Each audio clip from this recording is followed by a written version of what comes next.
What's up, y'all? So, I wanted to share with you guys today. I just got off work. So, I, for those of you who don't know, which most of you probably don't, my name is Camille Kitchener Ellis. I am an early childhood educator. I'm a pre K teacher. I've been teaching pre K for more than 10 years now. I've been in the early childhood space now for more than 15 years.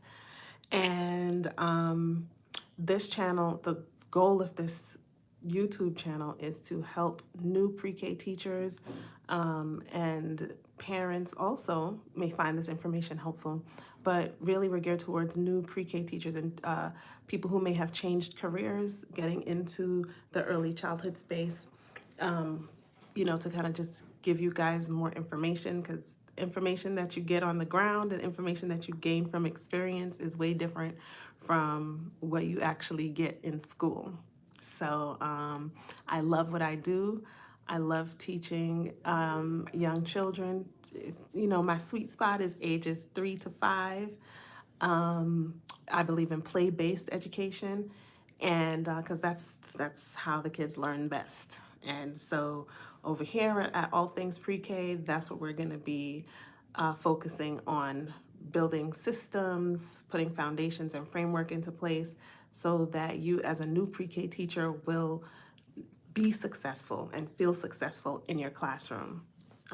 Once you get started, with your first class, or if it's your first year teaching, you might be looking at them kids like, okay, now what? I got the job, hooray, yay. Okay, now what do I do? And so I know sometimes support might not be forthcoming. Sometimes you might find yourself in a building where your principal may not know much about pre-K, or your director, doesn't really have have what things in place to really give you the support that you need. But that's why we're here. So yesterday I went over like 3 things that's important for you to have as a pre-K teacher. So, and those were, you have to know what you believe. As a pre-K teacher, you have to know what you believe about yourself, what you believe about your students, and how it's like why you believe that, and is it serving you? Like, some people believe that children should be seen and not heard. If that's what you believe, you probably shouldn't be in early childhood education. I'm just saying, okay? Some people believe that all children have a voice, and they do. Some people think that children should just sit down and be quiet and should be still all the time and should always just be listening. But, you know, you have to know as a teacher what you believe, because what you believe governs how you show up, and it governs how you run your class. And people tend to think that pre-K teachers, or like in a pre-K classroom, that it's just anything goes. And no, it's not just anything goes. And no, we're not just babysitters. That a lot of foundational learning takes place in an early childhood classroom. In a pre-K classroom, the kids are learning so much more than just their ABCs and their 1, 2, 3s. And some people, tend to think that it's all about the letters and the numbers, and quite frankly, it's not. Right? Pre-K is one of those grades where the child is just coming in. Some of them have been exposed to school, some of them have not. Some of them know what a letter is, some of them have no idea what a letter is. It might as well be a Chinese character, like, or, some foreign symbol that they've never seen before. And some kids, they know their ABCs, they know their numbers, but they don't have social skills. They don't know how to communicate with anyone. They fight, they tantrum, they don't know how to manage themselves socially. And so the foundation for every pre-K class and for every pre-K student is really helping the child learn how to manage themselves, how to manage their emotions, how to manage dealing with other people, how to communicate, how to learn effectively with other people. And so that those are like some of the foundational skills that as a pre-K teacher we're responsible for.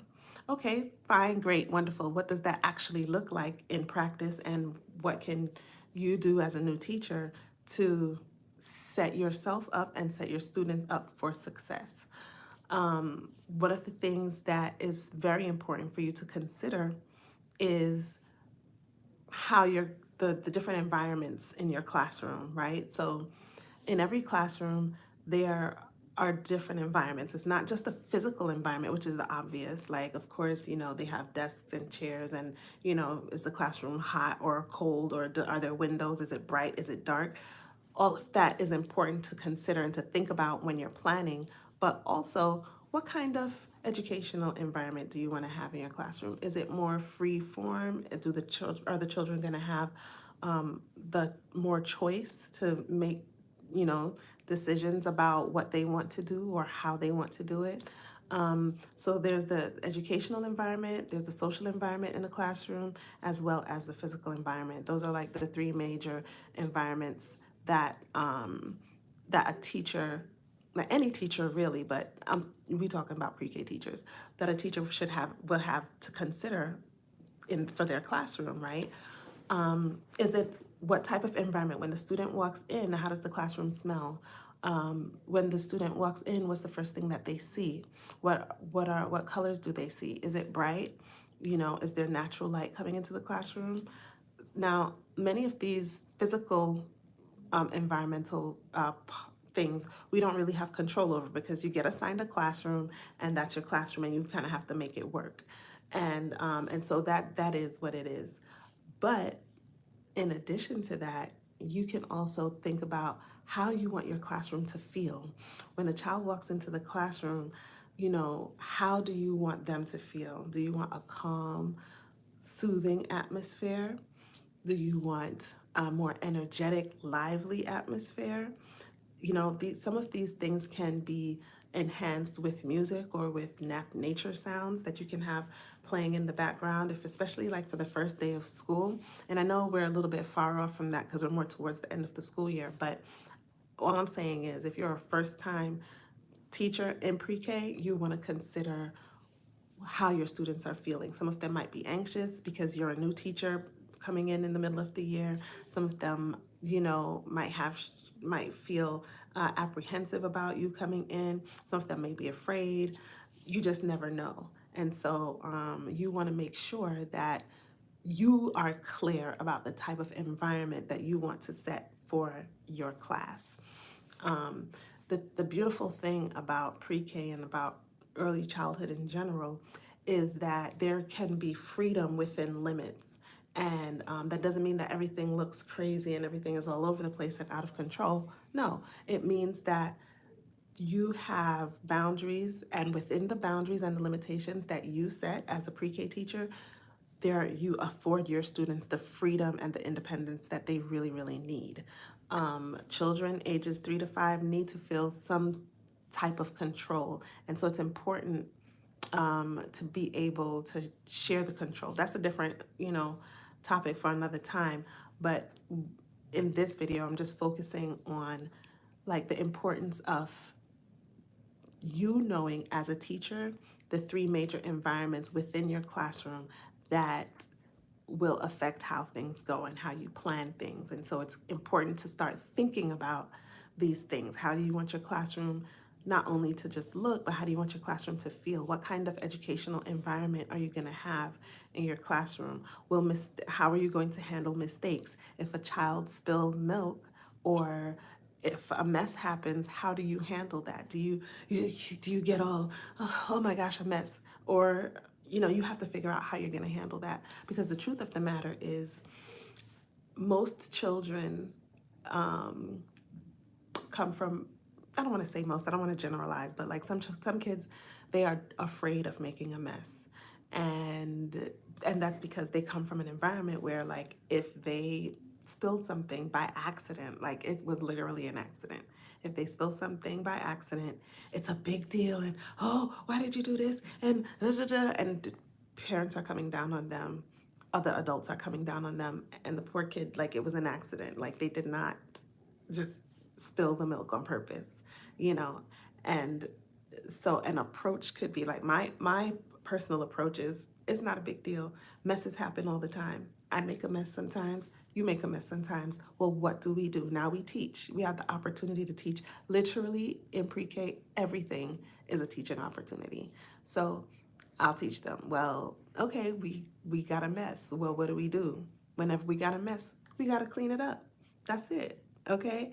So we get the paper towel, I hand it to them, and I show them, I model for them how to clean up the mess. We clean the table, we clean the floor, you know, and it's okay. Like it's really not that big of a deal.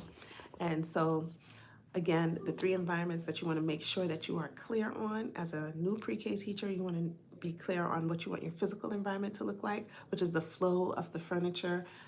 That's another video for another time. But the physical environment, the educational environment, as well as the social environment. How are you, and the emotional, social emotional environment. How are you going to handle a crying child? How do you want them to feel? Like what kind of options are you going to have? What kind of things are you going to have in place in your class to help them get through that emotion? Or if a child makes a mistake and says the wrong color, or you know, whatever it is, they're getting frustrated over a puzzle, how are you going to handle that? So it's very important that you know, like, what kind of environment, those three environments, the social environment, the physical environment, and the educational and social, emotional, educational, and physical environment are the three most important environments within a pre-K classroom that you as the teacher need to be clear on what each one of those look like. I hope you found this helpful, and please like, subscribe, and share this video, and I'll see y'all next time.